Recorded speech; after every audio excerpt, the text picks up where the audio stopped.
പ്രദേശത്താണ് സൂഫി ഷഹീദെ മഹാനവർകൾ ആദ്യം എത്തിച്ചേർന്നത്.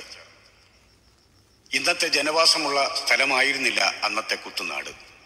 കൊടും കാടും കാട്ടിൽ വന്യമൃഗങ്ങളും സ്വൈര്യവിഹാരം നടത്തുന്ന കുത്തുനാട്ടിൽ കാനനത്തിന്റെ തൊട്ടരികത്തുള്ള ഒരു പുഴയുടെ കരയിലാണ് ബഹുമാനപ്പെട്ടവരും സ്വന്തം സഹോദരിയും എത്തിച്ചേർന്നത്. കുത്തുനാട്ടിൽ സൂഫി ഷഹീദ് താമസിക്കുമ്പോൾ അവിടെയുള്ള എല്ലാ മതക്കാരുടെയും പ്രിയപ്പെട്ടവരായിരുന്നു സൂഫി ഷഹീദ്. ആ ബന്ധങ്ങളുടെ സ്മരണ പുതുക്കി ഇന്നും സൂഫി ഷഹീദിന്റെ പേരിൽ നേർച്ച കഴിക്കുന്നത് ഹിന്ദുക്കളും മുസ്ലിങ്ങളും ഒരുമിച്ചിരുന്നു കൊണ്ടാണ്.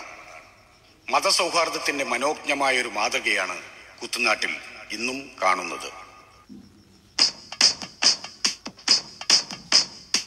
ബിസ്മിയും തിരുദിക്റും പുണ്യ സലാത്തും ചൊന്നേ, ബിരിദ പൂന്താരം കാട്ടിൽ കഴിഞ്ഞിടുന്നേ, കൂടെ സ്വന്തം സഹോദരിയും അരികത്തുണ്ടേ, കാട്ടിലെ പുലിസിംഹം പോലും വഴിമാറുന്നേ.